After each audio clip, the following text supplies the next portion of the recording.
নমস্কার, আমি biochemic physician Shrabani কবিরাজ নাগ। আজকে আমার আলোচিত বিষয় হলো কোরাইজা বা কাশি। এই কোরাইজা বা কাশি স্বয়ং সম্পূর্ণ রোগ নয়, এটি অন্য সব রোগের শুধু লক্ষণ মাত্র। মুখগহ্বর থেকে ফুসফুস বা খাদ্যনালীর মধ্যে যদি কোনো প্রদাহ লক্ষ্য করা যায়, তখন সেটা কাশির মাধ্যমে প্রকাশ পায়। এই কাশি দু ধরনের হয়, একটি তরল কাশি এবং শুকনো কাশি।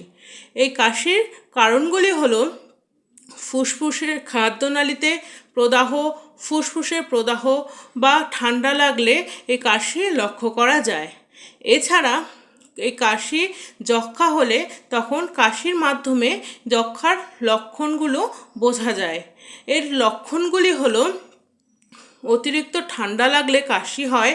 এছাড়া যক্ষ্মা, ব্রঙ্কাইটিস ইত্যাদি কারণে কাশির লক্ষণ প্রকাশ পায়। এর ওষুধ হলো বায়োকেমিক কম্বিনেশন 6। এটি 3বার 4টে করে দানা উষ্ণ গরম জলে খেলে আপনারা উপকার পাবেন। এছাড়া কিছু খাবার দাবার ও ব্যায়ামের মাধ্যমে আপনারা এটা পুরোপুরি ঠিক করতে পারেন।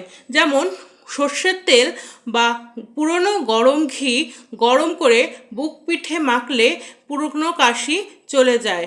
নমস্কার, আশা করি আমার ভিডিও আপনার ভালো লেগেছে।